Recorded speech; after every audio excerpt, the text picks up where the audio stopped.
In the history of air combat, control of the skies has always meant victory. Speed, altitude, and firepower defined dominance for decades, and every major power believed the same rules applied to everyone.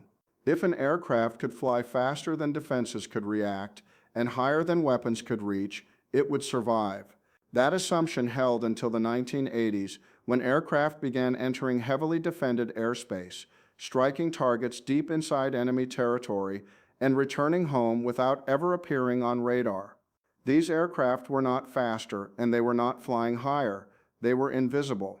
From the earliest days of military aviation, detection was accepted as unavoidable. Engineers designed aircraft knowing they would be seen, tracked, and targeted.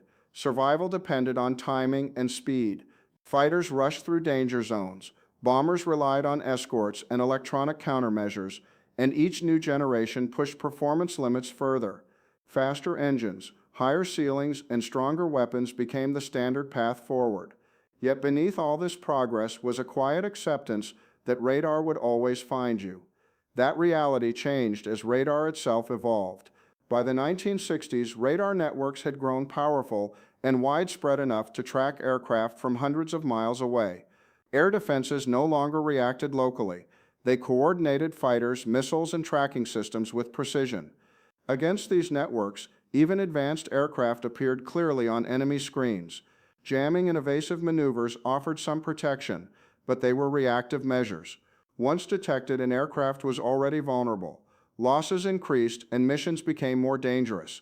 Pilots described the psychological strain of knowing they had been detected long before they could identify the threat. Inside classified defense research programs, a different idea began to take shape. Instead of trying to defeat radar after detection, what if detection itself could be avoided? What if an aircraft could be designed so radar never truly saw it at all? This idea challenged decades of conventional engineering. Speed and altitude no longer mattered if radar reflections could be controlled. Radar cross-section, the measure of how visible an object appears to radar, could be reduced through precise shaping and material design.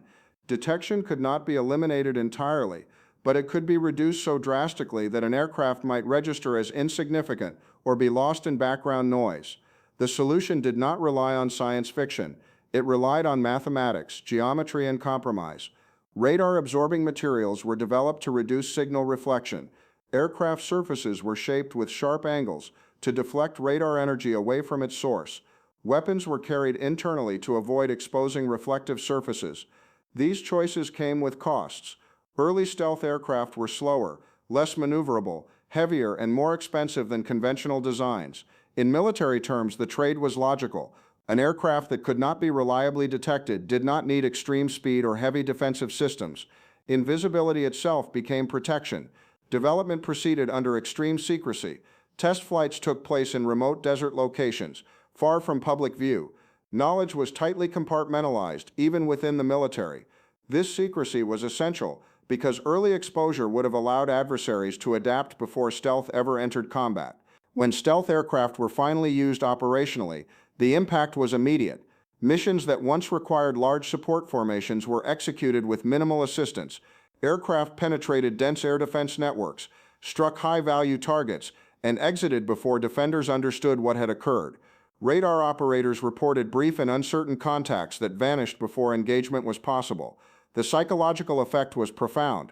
Air defense systems were built on the assumption that threats could be detected, tracked, and destroyed. Stealth broke that assumption.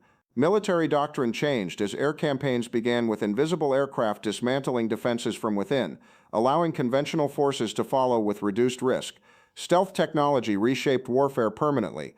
Radar systems evolved and detection methods multiplied, but uncertainty remained. The competition shifted from speed and firepower to visibility and perception. Today, stealth is no longer a secret advantage. It is an expected feature of modern military design.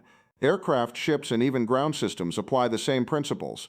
Stealth succeeded not through overwhelming force but through absence, not by dominating the sky but by passing through it unnoticed. In modern warfare, the greatest advantage is not always being stronger or faster. Sometimes it is simply not being seen at all.